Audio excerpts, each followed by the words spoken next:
Selamat hari Minggu. Saya percaya semua diberkati Tuhan berlimpah-limpah. Pada edisi Voice of Pentecost kali ini kita membahas tentang persembahan perjanjian atau covenantal offering. Menurut saudara, apakah perlu kita memberikan persembahan? Jika terjadi situasi seperti kehilangan pekerjaan, sakit, musibah atau bencana, dan lain-lainnya, apalagi di saat seperti ini yang masih pandemi COVID-19, perlukah kita memberi persembahan? Sesungguhnya Alkitab menyatakan memberikan persembahan tidak terpisahkan dari kehidupan orang percaya. Hal ini dilakukan selama ribuan tahun sejarah gereja, karena memberikan persembahan adalah salah satu bentuk penting dan nyata ekspresi penyembahan dan bukti penyerahan hidup kita kepada Tuhan. Oleh karena itu, penting untuk mempunyai dasar pengertian yang benar tentang memberikan persembahan walaupun di tengah situasi sulit, untuk menjadi fondasi yang kuat dalam menjalankan penyembahan dan bukan karena mampu atau tidaknya menurut pandangan kita sendiri. Sekarang mari kita telusuri tentang covenantal offering. Apa itu? Covenantal offering adalah persembahan karena perjanjian hubungan manusia kepada Tuhan. Nah, untuk bisa melakukan covenantal offering, kita harus mempunyai covenantal relationship terlebih dahulu. Covenantal relationship itu sendiri adalah hubungan berdasarkan ikat janji yang sangat kuat dengan Tuhan, berdasarkan hikmat firman Tuhan. Firman Tuhanlah yang menjadi petunjuk tingkah laku kita kepada Tuhan dan juga sebaliknya. Dan istimewanya adalah karena kita mempunyai Roh Kudus dari Kristus berdasarkan 2 Korintus 3 ayat 17-18, maka adalah suatu keuntungan yang istimewa kita bisa mendapatkan kemuliaan untuk melakukan perintah Tuhan dengan sukarela, bukan karena paksaan. Dalam perjanjian lama yaitu di kitab Imamat ada 5 macam korban persembahan yang harus diberikan umat Israel kepada Tuhan, yaitu korban bakaran, curahan, pendamaian, penghapus dosa, dan kesalahan. Nah, kini kita sudah tidak melakukan hal tersebut karena Tuhan Yesus sendiri yang sudah menggenapinya. Tapi prinsip memberi persembahan kepada Tuhan tetap berlaku. So, di masa kini saat kita memberi kepada Tuhan, berilah dengan sukarela persembahan yang wajib diberikan kepada Tuhan. Karena kita ada di dalam suatu hubungan ikat janji yang erat dengan Tuhan. Inilah yang disebut memberi covenantal offering karena covenantal relationship. Saudara, memberikan covenantal offering kepada Tuhan harus menurut kerelaan hati kita. Bukan dengan sedih hati atau paksaan, tapi dengan sukacita. Tuhan Yesus memberikan contoh terbaik dalam hal sukarela dan wajib ini melalui penderitaannya di kayu salib. Yohanes 10 ayat 18 berkata, "Tidak seorang pun mengambilnya daripadaku, melainkan aku memberikannya menurut kehendakku sendiri. Aku berkuasa memberikannya dan berkuasa mengambilnya kembali. Inilah tugas yang kuterima dari Bapakku." Pada satu sisi, Yesus diwajibkan untuk mengalami penderitaan salib karena dia adalah anak domba Allah yang menghapus dosa. Tapi di sisi lain, menyerahkan nyawanya dengan sukarela. Mengapa Yesus lakukan itu? Karena ia setia pada perjanjian covenantalnya untuk mengasihi kita. Tuhan lebih dulu mengasihi dan memberkati sehingga kita sudah selayaknya membalas kepada Tuhan dengan memberi persembahan kepadanya. Pemberian covenantal offering kita lakukan di dalam 1. Persembahan persepuluhan, 2. Persembahan sulung, dan 3. Komitmen untuk mendukung proyek pekerjaan Tuhan sebagaimana tuntunan Roh Kudus. Berarti saat kita melakukan covenantal offering itu mencerminkan bagaimana kita sesungguhnya mengasihi dan menyembah Allah. Memberikan persembahan juga bentuk penyerahan total kehidupan kita kepada Tuhan. Nah, yang paling penting adalah jangan sampai pemberian covenantal offering mengabaikan prinsip dan esensi keadilan, belas kasihan, dan kesetiaan. Kita juga perlu tahu memberi secara horizontal atau horizontal giving adalah memberikan kepada sesama yang membutuhkan dan yang kekurangan. Pemberian ini juga penting loh dalam pandangan Tuhan dan bahkan menjadi tugas kita sebagai jemaat untuk memperhatikan mereka yang berkekurangan. Tetapi jangan lupa, pemberian persembahan covenantal harus dilaksanakan terlebih dahulu. Jadi, dalam situasi susah ini, apa kita tetap perlu memberikan persembahan? Jawabannya ya. Ingat, persembahan merupakan ekspresi penyembahan yang penting kepada Tuhan yang telah memberikan anugerah terbaik. Kita memberi persembahan kepada Tuhan melalui institusi yang Tuhan tetapkan untuk menerima dan mengelolanya, yaitu gereja di mana kita tertanam dan bertumbuh seperti dalam Maleakhi 3 ayat 10. Pertanyaan kedua, apakah memberi persembahan harus ke gereja atau langsung kepada mereka yang membutuhkan? Jawabannya juga ya untuk keduanya. Karena gereja adalah wadah nomor 1 yang Tuhan gunakan untuk menyatakan kepedulian kita dan menyatakan kasih Tuhan kepada dunia dan sesama. Saudara juga boleh memberikan bantuan secara langsung kepada yang membutuhkan sesuai tuntunan Roh Kudus. Perlu diingat, dengan memberi persembahan kepada Tuhan, itu akan melatih iman kita untuk mengandalkan Tuhan senantiasa. Dan memberi akan melatih sikap kita sebagai seorang pengelola, bukan pemilik. Mari kita jaga hubungan dengan Tuhan apapun yang terjadi. Berikan kepada Tuhan persembahan covenantal offering, karena Tuhan sudah lebih dahulu memberkati dan membawa kita masuk dalam covenantal relationship dengannya. Jadi, tunggu apa lagi? Mari kita memberi persembahan dengan sukacita. Kita diberkati untuk menjadi berkat bagi orang lain. Tuhan Yesus memberkati. Amin.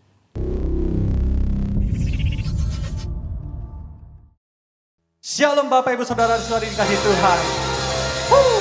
Sebab Mazmur 62 ayat 7 berkata, hanya dialah gunung batuku, keselamatanku dan kota bentengku. Siapa namanya?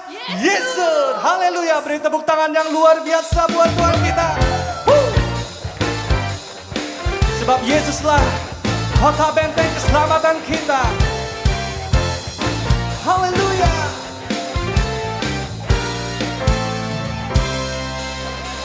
Di badai topan dunia, Tuhanlah perlindunganku.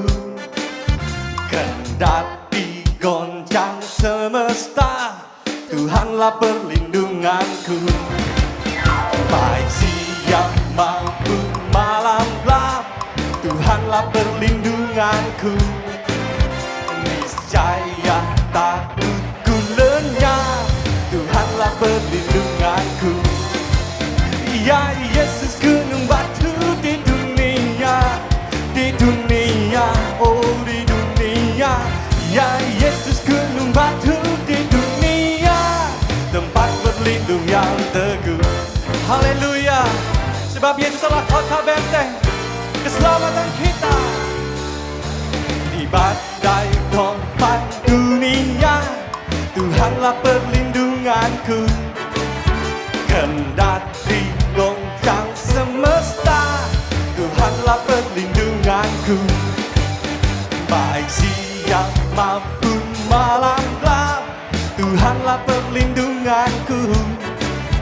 Niscaya takutku lenyap, Tuhanlah perlindunganku. Ya Yesus gunung batu di dunia, oh di dunia. Ya Yesus gunung batu di dunia, tempat berlindung yang teguh. Ya Yesus gunung batu di dunia, oh di dunia, oh di dunia. Ya Yesus gunung batu di dunia, tempat berlindung yang teguh. Haleluya. Kau satu-satunya tempat kota benteng perlindungan yang teguh, Yesus. Katakan bersama. Ya Yesus gunung batu di dunia, di dunia, di dunia. Ya Yesus gunung batu di dunia, tempat berlindung yang teguh. Ya Yesus gunung batu di dunia, di dunia, oh di dunia. Ya Yesus gunung batu di dunia, tempat berlindung yang teguh. Tempat berlindung yang teguh, tempat berlindung yang teguh. Haleluya.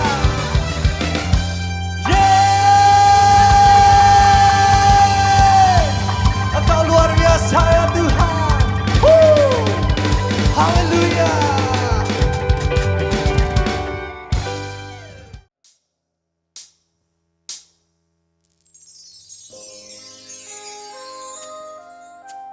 Terpujilah namamu ya Tuhan. Biar kemuliaan-Mu memenuhi seluruh bumi ya Tuhan Yesus. Sebab Engkaulah Allah yang layak kami sembah Tuhan hari ini. Berkuasalah Tuhan atas bumi ini Tuhan Yesus. Haleluya. Yesus Tuhan dan Allah kami, Engkau layak menerima pujian, hormat dan kuasa, sebab Kau telah ciptakan segalanya. Oleh karena kehendak-Mu, semuanya itu telah ada dan diciptakan untuk kemuliaan-Mu. Terpujilah Tuhan, sana. Terpujilah Tuhan, terpujilah Tuhan Yesus. Sana. Terpujilah Tuhan, terpujilah Tuhan Yesus. Terpujilah Engkau ya Tuhan.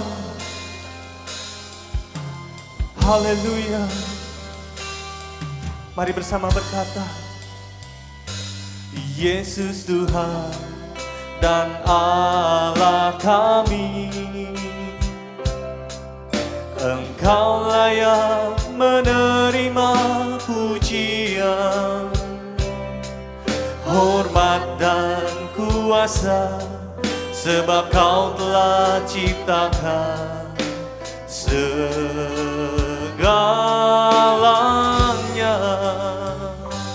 Oleh karena kehendak-Mu, semuanya itu telah ada dan diciptakan untuk kemuliaan-Mu.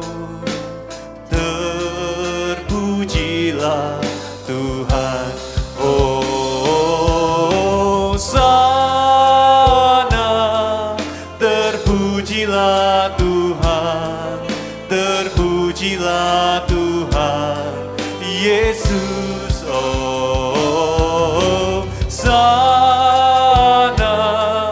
Terpujilah Tuhan, terpujilah Tuhan Yesus. Sana. Terpujilah Tuhan, terpujilah Tuhan Yesus. Sana.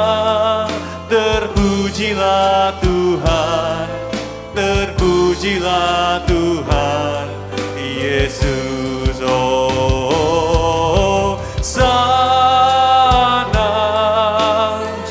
Terpujilah Engkau Tuhan, terpujilah Tuhan Yesus. Sana. Terpujilah Tuhan, terpujilah Tuhan. Sampai kita angkat tangan kita. Sana. Syakaralabaralabaralaba. Terpujilah Tuhan, Tuhan Yesus. Sana. Terpujilah Tuhan, terpujilah Tuhan Yesus.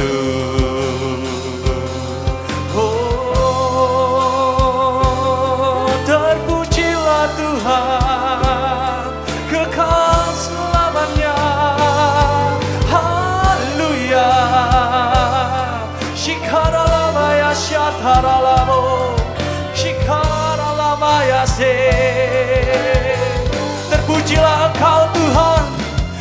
Terpujilah Engkau Yesus. Sehosana bagi Sang Raja. Mari kita menyembah Dia.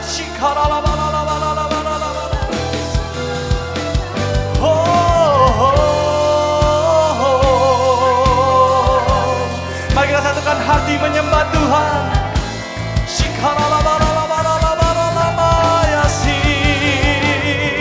Kami menyembah-Mu.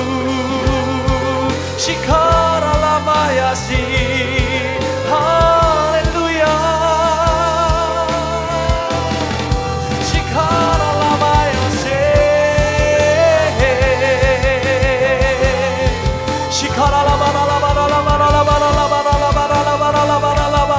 Mari buka hatimu menyembah Tuhan.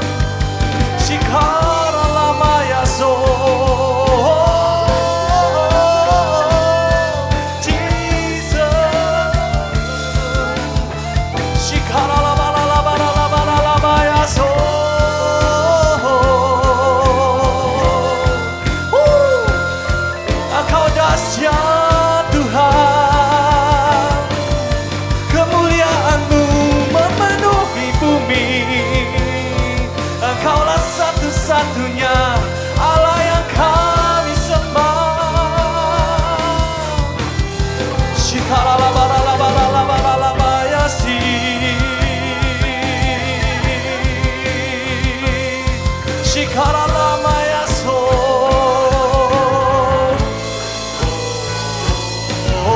Hosana, terpujilah Tuhan, terpujilah Tuhan Yesus. Hosana, terpujilah Tuhan, terpujilah Tuhan Yesus. Hosana, terpujilah Tuhan, terpujilah Tuhan Yesus. Hosana, terpujilah Tuhan, terpujilah Tuhan Yesus. Hosana, terpujilah Tuhan. Hosana, terpujilah Tuhan Yesus. Hosana,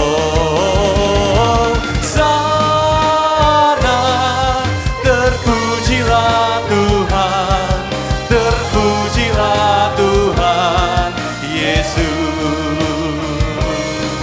Terpujilah Tuhan Yesus. Terpujilah Tuhan Yesus. Segala kemuliaan, hormat hanya bagi nama Yesus. Haleluya. Haleluya.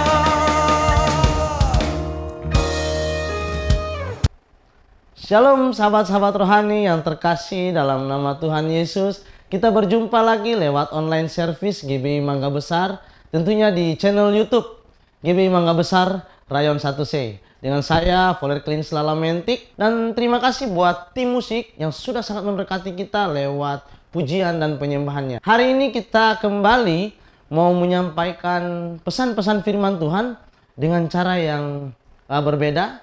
Kita akan berbincang-bincang mengenai kebenaran firman Tuhan dan kita sudah hadir. Di sini ada Pak Mervin. Ya, shalom Pak Mervin, Pak Mervin Sudja ya. Shalom, shalom. Luar biasa Pak Mervin ya. Sebelum kita berbincang-bincang lebih lanjut lagi mengenai kebenaran firman Tuhan, kita persiapkan hati kita satukan hati kita dalam doa. Yuk kita berdoa. Bapak, terima kasih Tuhan Yesus buat tuntunan dan pernyataan Tuhan yang tidak pernah henti di dalam kehidupan kami ya Bapak. Sehingga kami ada saat ini Tuhan Yesus untuk berbincang mengenai kebenaran firman-Mu ya Bapa. Bapa, jamah setiap kami Tuhan, jamah setiap sahabat-sahabat rohani yang menyaksikan online service ini ya Bapa.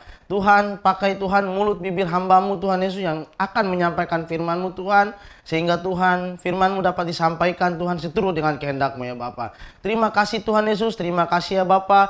Kami siap untuk mendengarkan firman-Mu Bapa. Di dalam nama Tuhan Yesus kami berdoa dan mengucap syukur Tuhan. Haleluya. Amin. Luar biasa. Luar biasa. Ya, sekali lagi shalom Pak Mervin. Ya, shalom. Pak Mervin. Ya. Terima kasih nih Pak Mervin sudah mau menyempatkan waktu selalu datang ke GBI Mangga Besar. Ya, baik dalam ibadah seperti biasa yang offline. Ya. Nah, sekarang kita berjumpa lagi di ibadah online Pak Mervin. Iya, Ngomong-ngomong nih Pak Mervin, kesibukannya Pak Mervin nih selama masa-masa pandemi ini bagaimana nih Pak Mervin kesibukannya? Iya, iya. Ya, shalom jemaat GBI Mangga Besar Rayong 1C. Kita berjumpa lagi walaupun lewat live streaming seperti sekarang. Online, maksud saya online. Keseharian ya, saya seperti biasa mengurus sekolah playgroup TK SD dan juga menjadi gembala atas jemaat, dan belakangan ini ya sibuk juga dalam kaitan di new normal ya, mempersiapkan jemaat untuk kembali beribadah offline seperti biasa. Mungkin Luar biasa ya Pak Mervin. Jadi tetap melayani ya di dalam situasi pandemi seperti ini. iya. Apalagi kalau biasanya kalau kita kan kenal kalau Pak Mervin kan suka kemana-mana untuk memberitakan firman Tuhan ya kan. Kalau sekarang masa pandemi seperti ini mungkin Iya, lewat di rumah, Pak. Di rumah. kebanyakan lewat online ya. Iya, kalau hanya kegiatan rohani tertentu saja, tapi kebanyakan offline dan tidak kemana-mana. Luar biasa ya Pak Mervin. Hari ini sahabat-sahabat rohani kita mau berbincang mengenai kebenaran firman Tuhan tentang bagaimana pemulihan keluarga. Iya. Apalagi kan dalam masa-masa pandemi ini kan banyak keluarga yang waktunya banyak di rumah. Biasanya kalau waktu sebelum masa pandemi kan keluarga itu kan ada yang sibuk kemana-mana kan ya, jadi mereka jarang untuk meluangkan waktu buat keluarga. Nah, saat ini udah mungkin waktu yang pas kita untuk membahas mengenai pemulihan keluarga karena kan banyak keluarga yang di rumah saat ini. Iya, Ya, kita berbincang mengenai masalah keluarga. Kadang-kadang itu dalam keluarga itu pasti tantangan banyak sekali gitu kan, pressure yang sangat luar biasa dalam keluarga gitu. Iya. Mungkin tantangan apa yang biasanya sering kita dialami dalam keluarga, paling berat biasanya dalam keluarga dialami? Ya, pertama-tama tentunya keluarga itu adalah bagian dari rencana Tuhan. Karena di firman Tuhan dikatakan laki-laki akan meninggalkan keluarganya dan bersatu dengan istrinya. Artinya keluarga itu adalah kreatornya itu Tuhan. Nah, di dalam sebuah keluarga tentunya juga ada yang namanya pria dan wanita. Anak itu kan newcomer. Nah, buat saya pengertian dari sebuah keluarga itu adalah bagaimana setiap orang yang berumah tangga, atau yang lebih penting kata tepatnya yang mau berumah tangga, mereka harus menyesuaikan diri dengan konseptornya. Jadi ada banyak orang menikah itu konsennya hanya ke acara. Tapi bagaimana setelah acara yang seumur hidup itu kan, kalau orang udah menikah satu kali sampai selama-lamanya. Itu pernikahan Kristen Bapak Ibu. Ya, jadi pernikahan Kristen tuh tidak bicara coba-coba, kalau nggak cocok akan begini-begini, apalagi ngomong cerai dan lain sebagainya. Tapi pernikahan Kristen adalah pernikahan yang diberkati oleh kuasa Tuhan satu kali untuk selama-lamanya. Iya, berarti pernikahan itu kita jangan cuma mikir masalah kita acaranya doang ya. Tapi kita harus pikir bagaimana kita sudah berumah tangga untuk menjalani selama-lamanya kita bersama. Iya, seperti yang tadi saudara Fowler katakan bahwa tantangannya itu banyak sekali, gitu loh. Dan masalah pernikahan itu kalau dikaitkan dengan masalah-masalah yang ada setelah menikah, sebenarnya itu masalah sesungguhnya bukan saat setelah menikah, tapi sebelum menikah itulah itu letak permasalahan pertama, gitu. Karena pernikahan yang tidak disiapkan akan menimbulkan masalah dalam rumah tangga. Si A dan si B menikah, si A belum siap dalam hal spiritual. Karena keimanannya hanya kalau dikatakan itu belum Kristen lahir baru.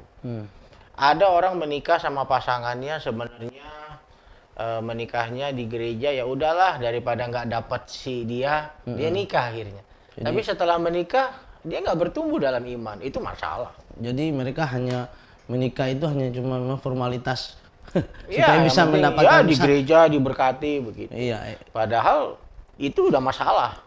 Itu maksud saya. iya, Pak Mervin.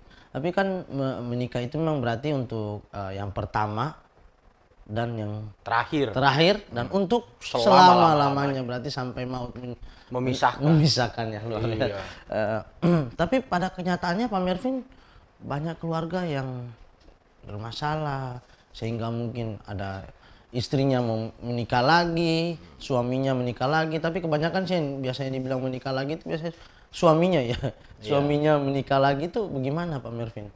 Iya, memang tidak bisa dipungkiri bahwa rumah tangga itu harus dipersiapkan. Kata kuncinya dipersiapkan. Kalau saja seseorang menikah untuk mempersiapkan sebuah acara pernikahan dengan konsentrasi, kefokusan yang begitu luar biasa, bahkan memakan biaya yang sedemikian besar, ada yang puluhan juta, ada yang ratusan juta, ada yang miliaran rupiah, dan itu hanya selesai 2-3 jam acaranya. Tapi mereka tidak mempersiapkan kehidupan rumah tangga mereka yang sampai selama-lamanya, seharusnya seperti itu. Nah, kenapa hal itu banyak terjadi? Itulah yang akhirnya menyebabkan rumah tangga itu mengalami problem-problem rumah tangga. Banyak. Bisa masalah keuangan, bisa masalah latar belakang orang tersebut, pendidikan, bisa karakter. Akhirnya membuat kedua belah pihak yang tadinya menyatu, didoakan, akhirnya mereka mau berpisah. Gitu loh. Nah, rumah tangga itu memang harus dipulihkan. Kenapa? Karena gereja itu terdiri dari rumah tangga. Nah, hari ini saya coba ingin menyampaikan 3 kunci besar. Ya, saya bilang besar karena ini pengaruhnya luar biasa untuk sebuah pemulihan rumah tangga. Pemulihan keluarga. Iya, pemulihan keluarga. Baik yang belum menikah maupun yang sudah menikah. 3 hal ini akan menjadi sebuah sarana, bahkan akan menjadi sebuah pengaruh besar dalam hidup kita. Yang pertama adalah soal spiritual. Spiritual itu saya ingin bacakan ayatnya boleh, Pak. Dalam firman Tuhan itu dikatakan bahwa Ibrani 11 ayat yang ke-6. Tetapi tanpa iman tidak mungkin orang berkenan kepada Allah. Sebab barang siapa berpaling kepada Allah, ia harus percaya bahwa Allah ada. Dan bahwa Allah memberi upah kepada orang yang sungguh-sungguh mencari Dia. Jadi spiritual itu sebenarnya bukan banyaknya kita ke gereja. Yang dimaksud spiritual adalah iman. Ada orang menikah, imannya itu rapuh. Dia nggak percaya bahwa Yesus adalah Tuhan. Dia menikah bukan karena dia ingin membangun rumah tangga ilahi. Dia menikah hanya karena faktor-faktor kepentingan pribadi atau pengaruh-pengaruh duniawi, ajakan atau yang sifatnya kalau nggak kawin cepet nanti Tuhan keburu datang dan lain sebagainya. Banyak itu orang menikah dengan sebab-sebab tertentu. Padahal pernikahan yang harus dilakukan oleh sepasang suami istri ini atau pria dan wanita ini adalah pernikahan yang memang didasari oleh iman percaya kepada Yesus. Bayangkan ya, saya lahir dari keluarga yang tidak harmonis. Ayah saya Kristen. Ibu saya sebelumnya bukan Kristen. Sebelumnya bukan orang yang percaya Mama Tuhan. saya bukan orang percaya Tuhan. Oh. Gitu. Akhirnya ayah saya menikah dengan mama. Tetapi keimanannya itu tidak mumpuni atau tidak bisa membuat rumah tangganya itu membawa anak-anak keturunan kepada Allah. Kenapa? Karena iman ayah saya itu kekristenannya tidak dalam. Artinya dia hanya menjadi seorang yang jarang ke gereja lah, tapi nyebut dirinya Kristen. Jadi bermasalah sekali gitu loh pas sudah di rumah tangga, dan pernikahan itu hanya sekedar lewat aja. Terbukti baru 2 tahun menikah, ayah saya sudah pergi dengan orang lain. Gitu loh. Akhirnya terjadilah yang namanya sebuah masalah dalam rumah tangga. Saya hidup tanpa ayah 10 tahun. 10 tahun. 10 tahun. Pada umur berapa itu? Umur 3 tahun ditinggal sampai saya berumur 15 tahun, 16 tahun. Sampai 16 tahun. Iya. Lama sekali. Dan akhirnya yang membuat rumah tangga ini mulai dipulihkan adalah iman ibu saya. Mama saya akibat ditinggal ayah saya, justru dia beriman kepada Tuhan Yesus. Dia datang kepada Tuhan. Dia menyerahkan suaminya. Karena iman percaya kepada Tuhan Yesus akan melahirkan yang kedua, yang namanya karakter. Karakter ilahi. Dulu mama saya sukanya benci ayah saya. Marah-marah dan lain sebagainya. Tapi karena keimanannya bertumbuh, maka karakternya pun bertumbuh. Akhirnya ayah saya waktu pulang tahun 89 dan pergi tahun 81, itu diampuni oleh mama saya. Akibat iman yang bertumbuh dan karakter yang berubah, kami pun anak-anak akhirnya bisa beriman kepada Tuhan. Itu 2 hal. Yang ketiga adalah intelektual atau yang namanya kuasa perubahan pikiran. Saya akan bacakan lagi ayatnya di sini. Bagi Bapak Ibu yang di rumah juga bisa buka ayatnya di Kolose 3 ayat yang ke-10. Dan telah mengenakan manusia baru yang terus-menerus diperbaharui. Nah, diperbaharui di sini adalah metanoia, perubahan pikiran, untuk memperoleh pengetahuan yang benar menurut gambar kaliknya. Akhirnya, ketika ibu saya beriman kepada Tuhan Yesus, beriman itu menjauhi larangannya. Iya. Percaya kepada kuasa mujizat. Siapa orang ibu-ibu atau anak-anak muda di sini yang mau menikah lagi butuh kuasa Tuhan. Untuk mengalami mujizat harus ada iman. Yang pertama iman ya. Iya. Kalau imannya bertumbuh, maka dia punya belief system atau keyakinan. Bayangkan orang menikah nggak yakin lagi sama pasangannya. Ini pasangan saya dari Tuhan nggak ya? Ragu-ragu. Gitu loh. Karena apa? Karakternya udah dihancurkan. Iya. Kenapa? Karena sering dilukai, tidak dipercaya, tidak dicintai. Dulu dicintai, sekarang malah dianiaya dan lain sebagainya. Akhirnya dia karakter keras. Makanya suaminya mungkin bingung. Kok dulu istri saya lembut, sekarang keras. Kenapa? Bertanyalah, apakah Anda sering kasar kepada dia? Kasar itu tidak harus main tangan, tapi body language kita, intonasi suara kita, lalu cara menjawab kita kepada pasangan kita. Seperti itu. Tapi yang tadi luar biasa buat saya sih, Pak Mervin ya, buat saya dan mungkin buat sahabat-sahabat rohani juga, yang luar biasa tadi itu ketika berapa tahun ayah Pak Mervin itu pergi, itu dari 81 sampai jadi dia kembali. Tahun 79 ayah saya sudah sering keluar. Oh, sudah sering keluar tuh, 79. Tapi angkat koper benar-benar nggak pulang tahun 81. Dan dia kembali lagi tahun 89. Di tahun 89. Ini yang membuat saya sangat merasa luar biasa itu adalah iman dari ibu saya. Ibu yang mau memaafkan. Iya. Iya, biasanya kan kadang-kadang ya kalau ibu-ibu begitu, jangankan masalah ditinggal berapa lama ya kan, ditinggal sebentar aja dia udah waduh ngocehnya udah nggak tahu gimana. Tapi ibu dari Pak Mervin ini ditinggal sekian lama, iman yang itu yang karena tadi ayatnya bilang begini, tanpa iman tidak mungkin orang berkenan kepada Allah. Apakah Bapak Ibu pernah merenungkan, apakah Bapak Ibu percaya kuasa Tuhan sanggup memulihkan keluarga Ibu? Ada banyak orang sudah tidak percaya kuasa Tuhan. Dia pakai logika. Iman itu bukan logika. ayah saya sudah pergi meninggalkan mama saya. Dan orang itu, wanita itu kaya raya. Wanita itu lebih dibanding mama saya secara ukuran manusia itu jauh. Jadi nggak mungkin ayah saya kembali. Jaminannya udah kekayaan, kedudukan ayah saya saat itu. Nggak mungkin. Tapi ketika ada seseorang yang beriman, baik itu istri atau suami yang beriman atau istri yang beriman atau anak yang beriman, maka iman itulah yang akan memberikan kuasa pemulihan.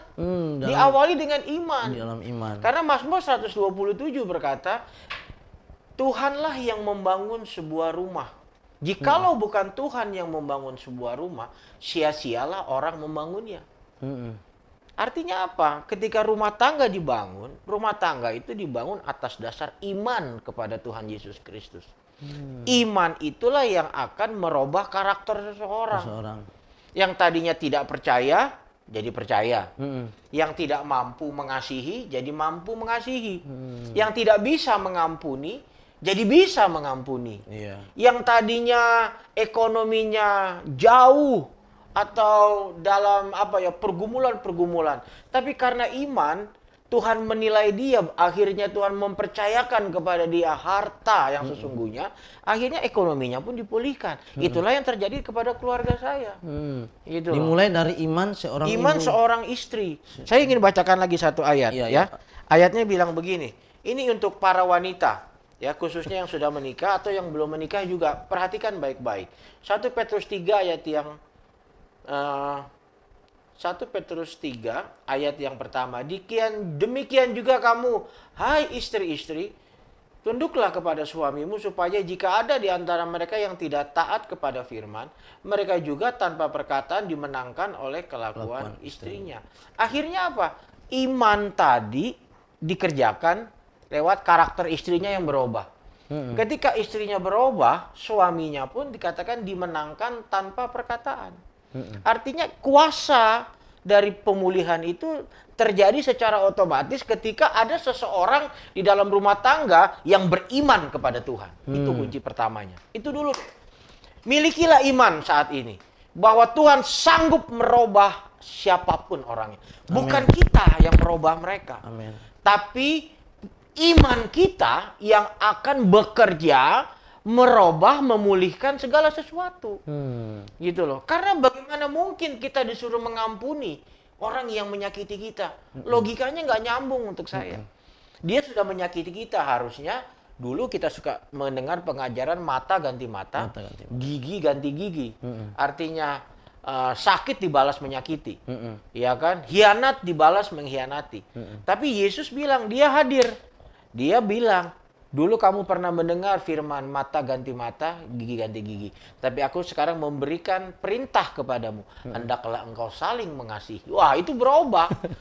Nah, itu iman. Percayakah saudara? Percayakah Bapak Ibu? Percayakah engkau anak-anak muda? Ketika engkau beriman kepada Yesus, menjauhi larangannya dan melakukan firman-Nya, iman itu akan mendatangkan mujizat.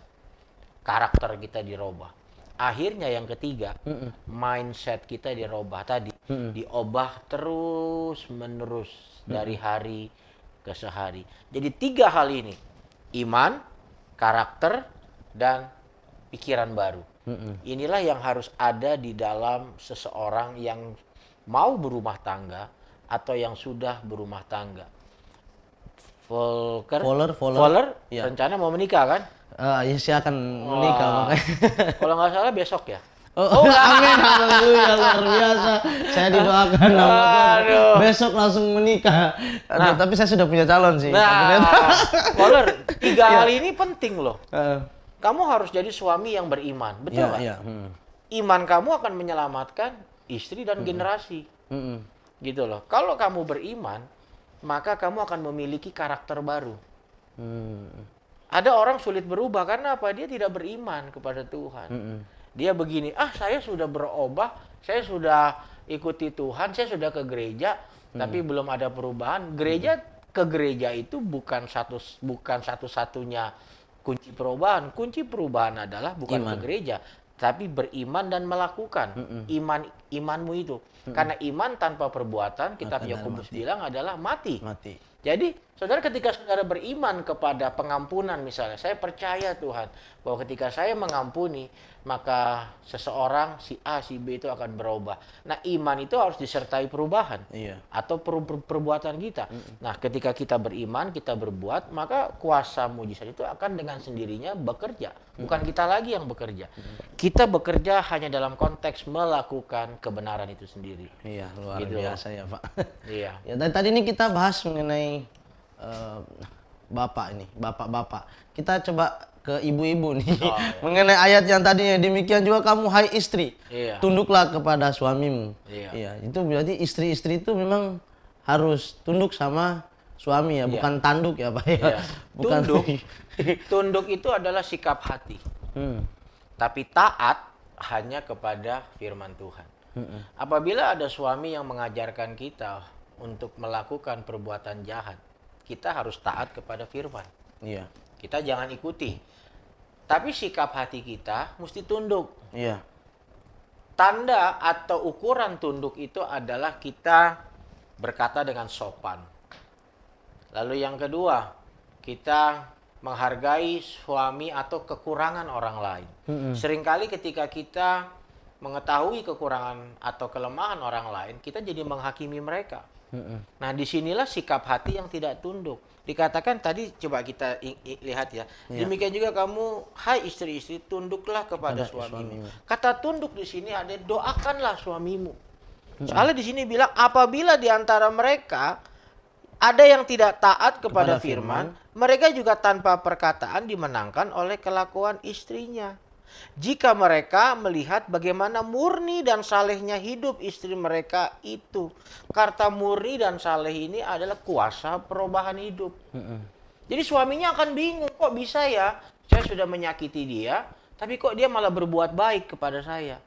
Itu yang terjadi kepada ibu saya. Mama saya menanti papa saya selama 9 tahun. Bapak Ibu atau khususnya ibu-ibu, sehari aja kita disakiti kayaknya gimana. Mama saya 9 tahun loh. Dan dia pergi lagi, punya anak lagi dengan orang lain. Betapa hancurnya hati ibu saya. Tapi dia belajar beriman kepada Tuhan. Beriman kepada Yesus. Dia tetap terima ayah saya. Dia tetap mengampuni ayah saya. Tiba waktunya tadi itu. Kairos Tuhan atau kehendak Tuhan itu, doanya dijawab, ayah saya pulang dan akhirnya sampai meninggalnya 2017 kemarin. Ayah saya ada dalam bendang pelayanan, menjadi suami, menjadi ayah, menjadi opa yang boleh memenangkan banyak orang, dan istri, anak-anak semua melayani jadi pendeta. Karena apa? Karena ada seorang yang beriman. Amin. Punya hati yang tunduk. Hati yang tunduk tuh nggak boleh benci loh sama suami. Separah-parahnya dia, kita harus benar-benar memiliki hati yang tulus. Kenapa? Karena kita itu digambarkan seperti Kristus. Kita yang hancur, kita yang berdosa, tapi Kristus mati untuk kita. Ukurannya itu Kristus. Jadi nggak ada untung rugi. Ngapain? Rugi, saya maafin suami saya. Suami saya nggak berubah-berubah. Pernahkah Anda berpikir, kalau Tuhan bersikap seperti itu kepada kita, apa jadinya kita? Sudah diampuni, masih begitu-begitu aja, sudah coret aja dari kitab kehidupan. Wah, Tuhan kita tidak seperti itu. Tuhan kita adalah Tuhan yang setia. Karena firman-Nya berkata, sekalipun kita tidak setia, Dia tetap setia. Luar biasa ya Pak ya. Itulah tadi berawal dari iman seorang ibu yang menunggu untuk suaminya pulang, balik lagi ke rumah tangganya seperti itu, sehingga anak-anaknya pun menjadi hamba Tuhan, orang-orang yang dipakai Tuhan secara luar biasa. Itu berawal dari iman ya. Ya, kita kalau kita melangkah lagi ke ketika sudah menjadi sebuah rumah tangga, tadi kan kita bicara kalau kita belum jadi mau berawal untuk menjadi rumah tangga. Ketika kita sudah berumah tangga, kadang-kadang di dalam rumah tangga itu kita komunikasinya kurang tuh biasanya di dalam rumah tangga. Apalagi di era seperti ini nih, orang-orang kan udah suaminya pun sibuk bekerja, istrinya pun sibuk bekerja, kita sebagai anak-anak pun mungkin ada anak-anak juga yang udah bekerja juga, kadang-kadang ada anak yang ya kadang-kadang mama papanya tinggal kasih aja handphone nih main handphone. Bagaimana sikap sebenarnya untuk memperbaiki komunikasi di dalam keluarga, sepenting apa tuh komunikasi dalam keluarga itu? Bagaimana Pak Mervin? Kita baca dulu ya. Ini pertanyaan yang bagus. Cuma saya teringat satu ayat 1 Korintus 10. Korintus 10. Ya. Ayat yang ke-23. 1 Korintus 10 ayat yang ke-23. Bapak Ibu juga bisa baca ya di handphone suci ya atau di kitab suci ya. 1 Korintus 10 ayat yang ke-23 bilang begini. Segala sesuatu apa di situ dibilang? Diperbolehkan. Ya. Benar, tetapi bukan segala sesuatu berguna. Ya. Segala sesuatu diperbolehkan, benar, tetapi bukan segala sesuatu membangun. Komunikasi itu dimulai dari ketika seseorang tahu batas. Karena ketika seseorang menjalani hidup tanpa batasan, maka komunikasi itu akan segera berakhir. Dia pergi kerja tanpa informasi. Itu nggak ada batas. Istrinya bingung, anaknya bingung, mama, papa kemana? Iya. Iya dong. Lalu istrinya mulai berasumsi, iya nih papamu. Iya dong.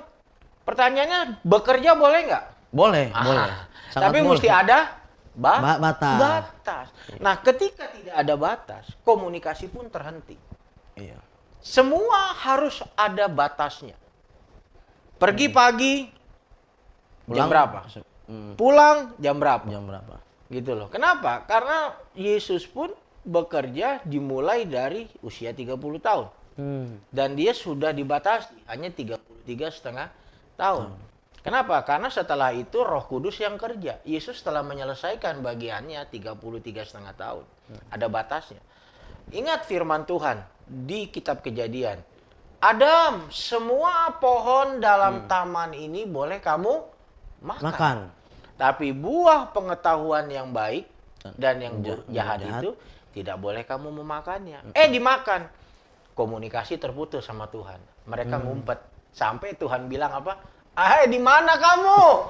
Si Adamnya apa? Ngumpet. Nah, Takut dia ketemu takut. Tuhan. Sesuatu yang tidak dibatasi, pasti komunikasinya nggak baik. Berujung dari miskomunikasi. Iya kan? Suami nggak kasih kabar. Iya dong. Akhirnya orang berasumsi, bertanya. Pulang-pulang udah capek, malah ditanya marah-marah dan lain sebagainya. Akhirnya komunikasinya nggak bagus. Kamu nih, bukannya orang pulang diambilin minum, malah apa? Dimarah-marahin begini. Sebenarnya cuma gara-garanya apa? Tidak kasih informasi. Ya itu. Nah, Berarti dia tetap harus ada batas. batasannya. Bapak Ibu, saya juga melatih diri saya. Semua mesti ada batas. Ada waktu tidur, ada waktu beristirahat, ada waktu dicintai, ada waktu mencintai. Nah, mau kebanyakan orang maunya dicintai terus. Jarang mau belajar mencintai. Nah, kasih batas. Aduh iya ya, suami saya sudah banyak berbuat. Coba evaluasi. Berapa banyak yang sudah engkau terima dari suamimu? Kalau sekarang dia ada dalam kekurangan, pernahkah engkau berpikir, ini waktunya engkau yang mencintai? Wah, betul nggak? Luar biasa. Itu dia. Tapi kalau mencintai pun kita mesti batasin ya. Jangan sampai kita mencintai sana iya. kita cintai. Waktunya kita mencintai, jangan kita mencintai orang lain. Iya, jangan sampai mencintai yang di mana-mana. Kita mencintai apa yang perlu dicintai. Iya. Anak juga begitu. Iya. Saya semenjak tahun 95, itu berapa tahun lalu? 25 tahun 25 lalu. tahun. Itu Betul, tanggal lahir itu tahun lahir dimana saya. saya mengampuni ayah saya. Sebelumnya saya tidak bisa memanggil dia papa. Wah, komunikasi saya nggak bebas sama ayah saya. Saya manggil dia itu lo gua. Oh iya? Iya. Sampai seperti itu. Sampai seperti itu. Karena di mata saya, ayah saya uang. Dia tidak pernah pulang, jarang ngomong. Karena tadi dia hidup di luar batas. Di luar batas. Akhirnya komunikasi sama mama, sama anak-anak Terputus. Nah, ketika dia pulang, saya sudah bertumbuh menjadi anak remaja. Bukan anak kecil lagi. Saya susah panggil dia papa. Di mata saya dia hanya uang. Saya nggak pernah digendong, saya nggak pernah diajak main. Itu saya. Tetapi ketika saya beriman kepada Tuhan, saya ngerti batas. Oh, saya nggak boleh begini nih sama ayah saya. Saya dapat firman, ampuni orang tua kamu. Kalau enggak kamu akan seperti bangkai. Karena kepahitan itu seperti bangkai. Dia bau, dia akan terus keluar kepahitan itu. Bayangin firman Tuhan bilang di Yohanes pasal yang keempat.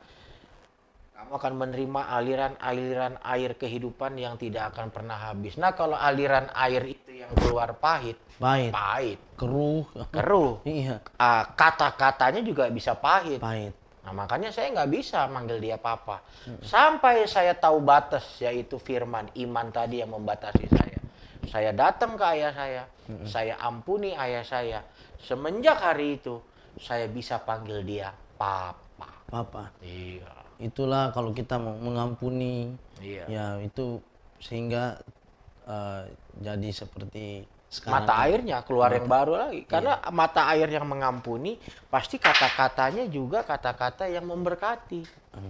Kalau kita pahit, benci, kata-kata kita juga kasar, kotor, sia-sia.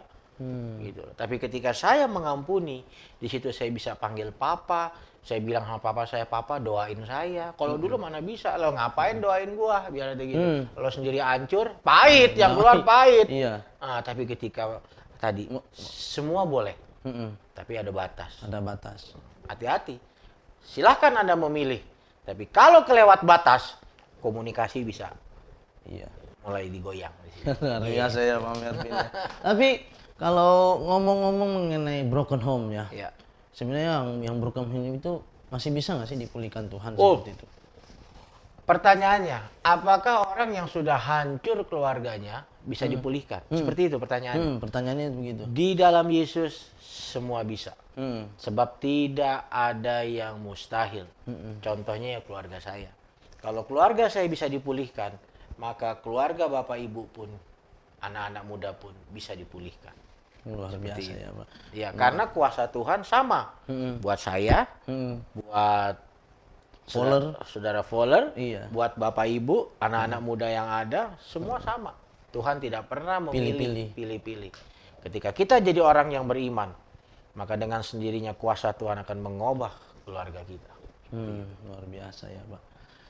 Berawal dari iman yang tadi itu ya, masih membekas sama saya yang iman yang luar biasa tadi dari seorang ibu itu. Iya. Itu yang memberkati saya sangat luar biasa. Kalau kita bicara mengenai mesbah dalam keluarga, ketika umpamanya komunikasinya sudah bagus, semuanya sudah baik, kita mencoba membangun mesbah di dalam keluarga, ibadah setiap pagi mungkin, atau ibadah kecil-kecil dalam keluarga yang kita adakan setiap hari. Seberapa penting kita harus membangun mesbah dalam keluarga, Pak Mervin? Seberapa penting peranan mesbah keluarga? Iya. Mesbah kalau dalam kebutuhan manusia, kan kita terdiri dari roh, jiwa, dan tubuh. Kita manusia roh yang memiliki jiwa dan tinggal di dalam tubuh. Tubuh punya kebutuhan, Iya. makan, minum, pakaian, rekreasi, dan lain sebagainya, hobi di situ. Jiwa ada kebutuhannya juga, dicintai, dihargai, dan dipercaya, sense of belonging, sense of competence, dan sense of worthiness. Roh itu punya kebutuhan.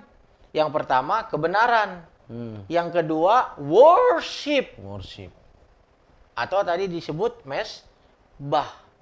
Yang ketiga adalah persekutuan orang percaya. Jadi ini makanan Roh. roh.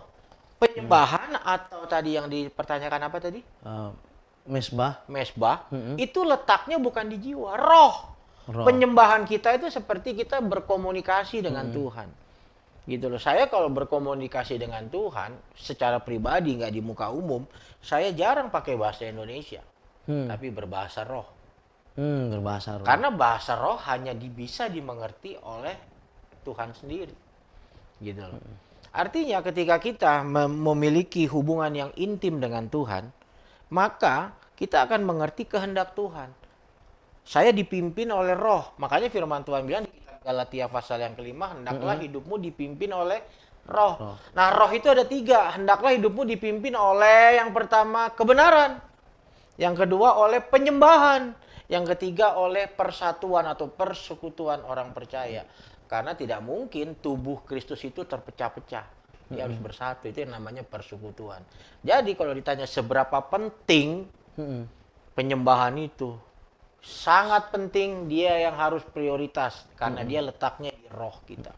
Jadi jangan hanya tubuh kita aja yang terus kita pikirin buat kasih makan buat tubuh kita terus. Sedangkan Iya. roh kita nggak kasih makan dengan Betul sekali. penyembahan seperti ini. Iya. Ya. Coba kita lihat Mazmur 91. Di sini adalah sebuah apa namanya Mazmur 91. Di sini dikatakan juga soal hati melekat ya. Mazmur 91 ayat yang keempat. Coba kita buka sama-sama ya. Mazmur 91 ayat yang keempat. Ya, ayat 14. Sungguh hatinya melekat kepadaku, maka aku akan meluputkannya, aku akan membentenginya sebab ia mengenal namaku. Kata melekat di sini artinya hubungan Hubungan kita dengan Tuhan. Tuhan. Lewat apa? Penyembahan. Saya setiap hari di rumah, suami, istri, dan ketiga anak saya berdoa bersama. Itu namanya mesbah. Berdoa bukan soal 5 menit, 10 menit, 1 jam. Tapi kualitas hati itu yang dipersembahkan kepada Tuhan. Bukan bicara mengenai temponya lama, Bukan lama sebentarnya, tapi Iya. gimana kualitas kita dalam Kualitas membangun kita. hubungan bersama Tuhan. Hubungan bersama. Karena dia roh. Dia ketika kita duduk, semua harus fokus kepada hadirat Tuhan. Menghormati Tuhan. Kita melatih keluarga kita. Disitulah roh kita dibangun. Setelah itu kita baca Alkitab sama-sama. Makanya saya di keluarga setiap hari 3 fatsal. Itu sudah jadi makanan saya. Itu harus. Harus 3 fatsal setiap hari. Minimal 15 menit berdoa. Dan kita bersekutu. Bersekutu, apa kabar kamu? Apa aja kegiatan kamu hari ini? Dan gitu kita saling mendoakan. Saya suatu saat mungkin akan ajak anak saya kalau ada waktunya, yang paling kecil. Ya, saudara bisa melihat anak umur seperti anak saya 11 tahun, dia sudah biasa mendoakan papanya, numpangin tangan buat papanya. Karena apa? Terbiasa bersekutu. Gitu loh. Artinya keluarga kita tuh ada dalam apa namanya track yang benar. Karena itu kebutuhan roh. Seperti itu, Pak. Gimana anak kecil yang umur segitu udah bisa menumpang? Udah bisa. Udah bisa karena dia setiap harinya Iya. sudah terbiasa. Karena ada bukti juga ketika orang tua disuruh berdoa. Ya. Jangan saya, yang lain aja, yang lain. Mama doa. Iya. Kenapa dia begitu? Nggak salah, karena dia tidak dari kecil diajarkan untuk bersekutu. Punya pola hidup, suatu pola hidup penyembahan. Jadi itu penting, gitu loh. Makanya kalau pertanyaan tadi sungguh bagus. Seberapa pentingkah mesbah doa dalam keluarga? Penting karena dia adalah kebutuhan roh. Itu jawabannya. Makanan roh ya. Makanan roh. Luar biasa ya Pak Melvin. Iya. Kita bicara tadi mesbah. Sekarang bagaimana kayak saya teringat dengan sifat seorang anak yang tadi seperti ini. Bagaimana dengan sifat yang benar kepada seorang anak yang di dalam situasi dia dalam broken home. Mungkin dia dalam keadaan broken home sekarang. Sifat seorang anak yang benar untuk menghadapi keadaan yang seperti itu bagaimana Pak Melvin sifatnya yang seharusnya? Apa yang harus dilakukan orang tua ketika menghadapi anak yang broken home? Iya. Gitu kan ya. Bagaimana ketika kita menghadapi anak-anak yang bermasalah dalam sebuah rumah tangga? Oh, maksud saya yang anak-anak ini yang harus bagaimana sifat anak ini? Ketika dia menghadapi orang tuanya yang dalam keadaan broken home gitu, dalam keadaan mungkin Oke, sebagai landasan saya menjawab ya Efesus 6 ya. Efesus 6 ya. ayat yang pertama. Ya, Efesus 6 ayat yang pertama. Ya, kalau saya terbiasa menjawab dengan satu landasan untuk kita bertindak. Artinya kita bertindak, dasar kita mengambil keputusannya itu apa? Kok kita mau mengambil keputusan seperti itu? Nah, seorang anak tuh harus diajarkan, generasi kita tuh untuk melihat acuannya firman. Firman, tetap berpatokan di firman. Ini, karena ini adalah roti dikatakan, roti hidup. Ini yang pertama. Dia akan menyehatkan kita. Yang kedua, ini adalah pelita dan terang bagi jalanku. Ya, jadi siapapun, apalagi seorang anak, dia harus tetap beracuan kepada firman Tuhan. Nah, nanti saya kasih kesaksian sedikit. Efesus 6 ayat yang pertama. Hai anak-anak, taatilah orang tuamu di dalam Tuhan. Karena apa dikatakan? Haruslah demikian. Ayat 2. Hormatilah ayah dan ibumu. Ini adalah suatu apa? Perintah yang penting seperti yang nyata dari janji ini. Ayat yang ketiga. Supaya kamu berbahagia dan panjang umurmu di bumi. Iya, jadi jawabannya, apa respon anak apabila seseorang atau anak muda ketika keluarganya itu hancur? Ya, dia mesti punya sikap hati yang benar kepada orang tuanya dulu. Gitu loh. Contoh Yesus, dia lahir di keluarga yang sangat sebenarnya tidak pantas melahirkan seorang anak tuh di kandang. Tapi Yesus nggak pernah kepahitan. Ada orang pahit hanya karena dia nggak kaya. Dia marah sama orang tuanya. Kenapa aku nggak lahir di keluarga yang kaya raya dan lain sebagainya? Atau dia lahir cacat. Apakah pernah ada orang tua berdoa, Tuhan aku mau anakku cacat? Nggak ada. Mungkin pernah dengar kisah cerita Nick Vujicic, seorang anak yang tangan buntung, tangan kanan sama kakinya juga buntung sekali. Dulu dia kepahitan sama hidupnya, dia pahit sama orang tuanya.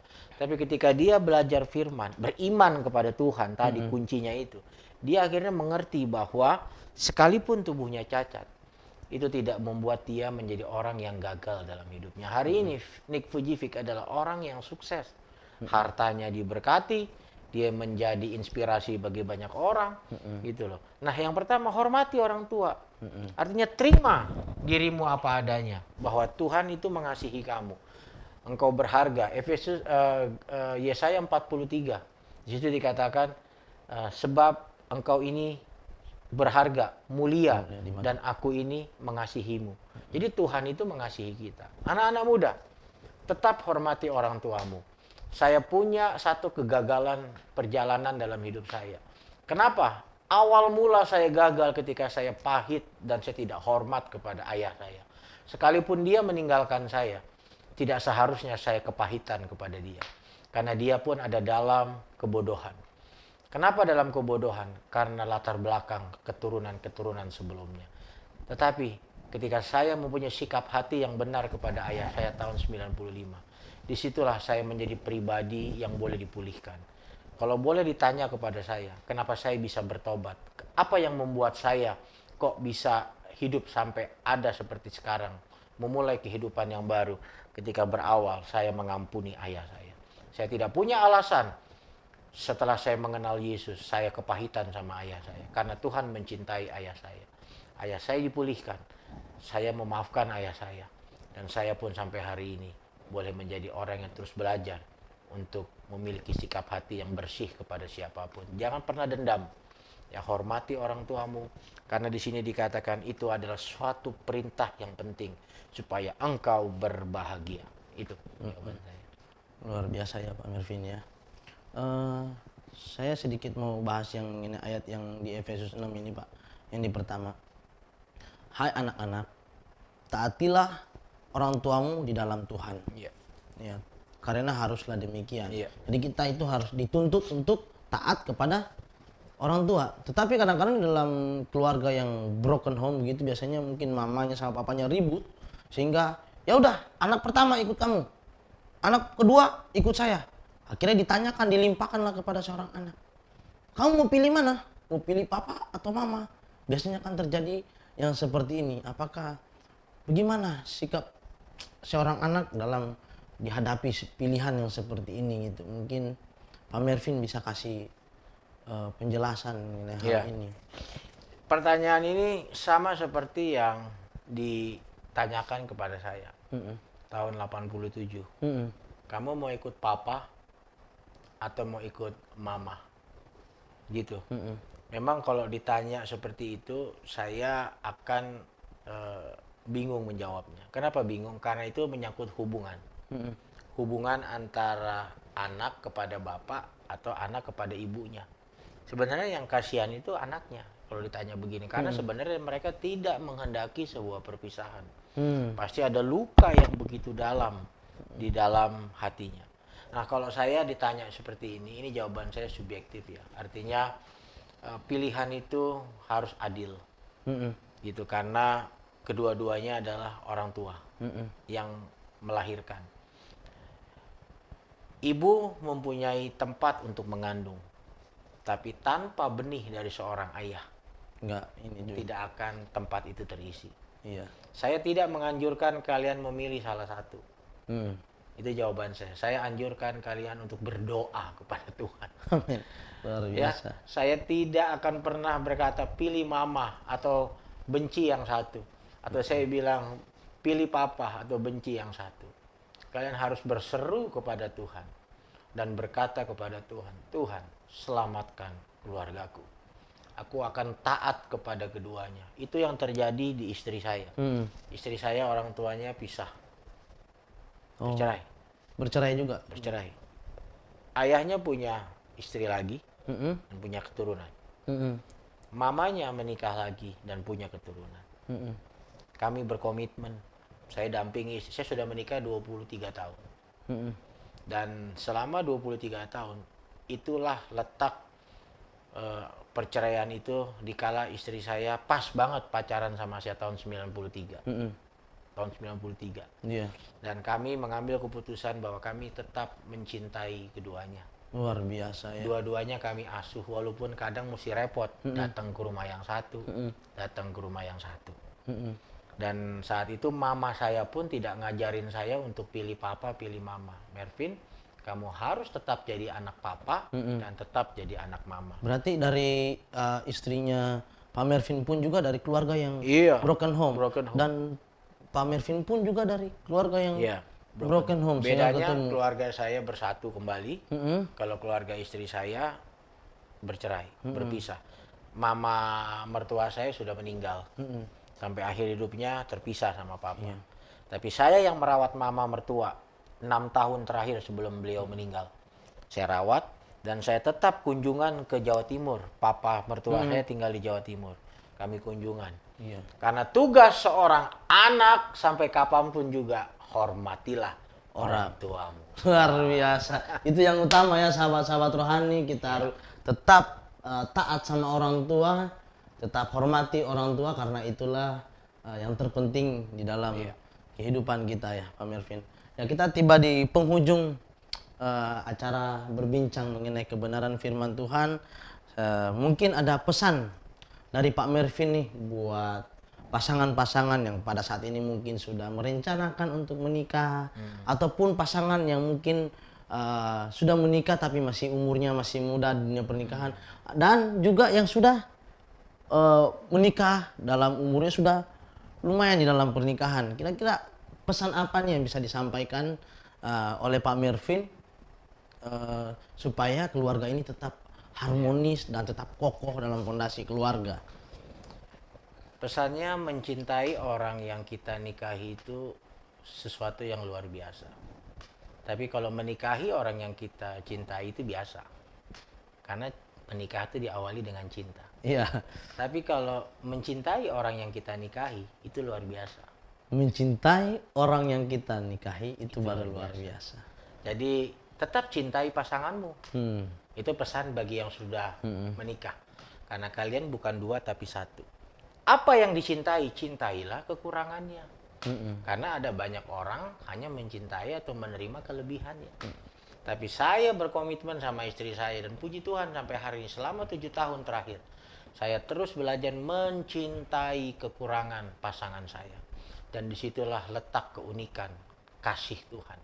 Kita bisa menerima orang yang tidak sesuai dengan ekspektasi kita. Bapak Ibu yang sudah menikah, tetap cintai pasanganmu. Bagi engkau yang mau menikah, berdoa kepada Tuhan supaya engkau diberikan kemampuan untuk memiliki hati yang tulus dan menerima pasanganmu apa adanya. Bagi engkau anak-anak muda, pesan saya cuma satu yang terakhir tadi. Hormatilah orang tuamu, maka engkau akan berbahagia sampai selama-lamanya. Luar biasa Pak Mervin. Kita sangat terberkati. Baik sahabat-sahabat rohani juga di rumah, saya percaya sahabat-sahabat rohani terberkati sekali dengan firman yang dibagikan oleh Pak Mervin Sijak ya Pak. Terima kasih Pak, waktunya sudah mau selalu menyempatkan waktu ke Mangga Besar. Terima kasih Pak ya. Untuk mengakhiri oh iya, salam buat Pak Pendeta, Pak Herlambang. Pak Herlambang, luar biasa. Itu saya sampaikan. Mungkin juga Pak Herlambang pasti akan nonton di channel YouTube kita. Terima kasih buat kesempatannya juga, buat kepercayaannya. Jemaat di sini, terima kasih juga ya. Sampai ketemu. Salam saya cuma satu. Sehat selalu ya. Tetap belajar takut akan Tuhan. Luar biasa. Di penghujung ini coba kita minta Pak Mervin untuk pimpin kita dalam doa untuk mengakhiri acara kita. Ya. Mari Bapak Ibu dan yang ada di sini kita berdoa ya. Apabila engkau membutuhkan dukungan doa, saya sebagai hamba Tuhan rindu untuk berdoa bagi saudara-saudara sekalian. Engkau yang rindu didoakan, mari engkau kedangkan tangan, angkat tanganmu, hambamu akan berdoa Tuhan. Saat ini, apapun permasalahan, kerinduan, dan juga impian, tantangan, ujian-ujian, hambamu berdoa supaya tetaplah jemaat memiliki iman kepada Tuhan Yesus Kristus. Amin, amin. Karena iman akan menghasilkan kuasa mujizat. Amin. Masalah, tantangan, ujian apapun, ketika kita tetap beriman kepada Tuhan, maka kita akan mengalami kuasa mujizat. Tetap percaya bahwa ada jalan keluar. Ya, Amsal 23 ayat yang ke-18. Sungguh masa depan itu ada dan harapanmu tidak akan hilang. Amin. Kami percaya Tuhan bahwa di dalam Yesus masa depan kami adalah masa depan, hari depan yang penuh dengan harapan. Kami berdoa lindungi kami dalam takhta-Mu Tuhan, dalam kekuasaan-Mu. Karena takhta itu melambangkan kuasa-Mu yang tak terbatas, yang tak terhingga. Dimanapun kami berada, bisnis anak-anak-Mu, mata pencarian mereka, pekerjaan mereka, studi mereka, Engkau berkati, Engkau buka jalan di dalam nama Yesus. Kalau ada rumah tangga yang diambang kehancuran, yang mungkin sudah tidak punya jalan keluar, saat ini Tuhan, apabila Engkau mendapati ada yang beriman, hamba-Mu berdoa, terbukalah jalan buat setiap rumah tangga. Karena mereka beriman kepadamu. Engkau berjanji yang Tuhan, bahwa setiap orang yang percaya kepada Yesus, mereka tidak akan dipermalukan. Amin. Kalau hamba-Mu dipulihkan, keluargaku dipulihkan, aku juga percaya seluruh rumah tangga yang mendengar dan melihat tayangan ini pun dipulihkan. Terima kasih Tuhan. Biarlah jemaat di tempat ini, GBI, Mangga Besar, di Rayon 1C ini, dalam keterbatasan yang ada, ibadah-ibadah di rumah Tuhan, kuasa-Mu yang terus menjangkau mereka. Roh takut akan Tuhan terus menyertai kami semua. Dan hanya nama Tuhan saja yang dipermuliakan. Buat tim yang sudah bekerja, berjeri lelah untuk terlaksananya acara ini, Kau berkati Tuhan. Tambah-tambahkan selalu hikmat, tambah-tambahkan selalu pengetahuan, dan juga kesehatan. Lindungi tim-tim ini daripada virus-virus yang ada. Kami berdoa biar mereka semua sehat dan diberkati oleh Tuhan. Kami juga berdoa buat Pak Herlambang sebagai gembala rayon di tempat ini Tuhan. Kau juga tolong keluarganya, pekerjaannya, kepercayaan yang dari Tuhan ini, sehingga nama-Mu saja yang dipermuliakan. Terima kasih Tuhan. Inilah yang menjadi doa kami. Kami akan membawa berkat dari Bapa Surgawi di dalam nama Tuhan Yesus Kristus. Damai, sejahtera, dan sukacita oleh Roh Kudus melimpah menyertai kami semua. Dan apa saja yang kami perbuat di dalam nama Yesus, dibuat Tuhan berhasil sampai selama-lamanya. Terpujilah nama Tuhan. Haleluya. Haleluya. Amin. Amin. Mari Bapak Ibu, saudara kasih Tuhan, kita angkat dua tangan kita arahkan pada Tuhan saat ini.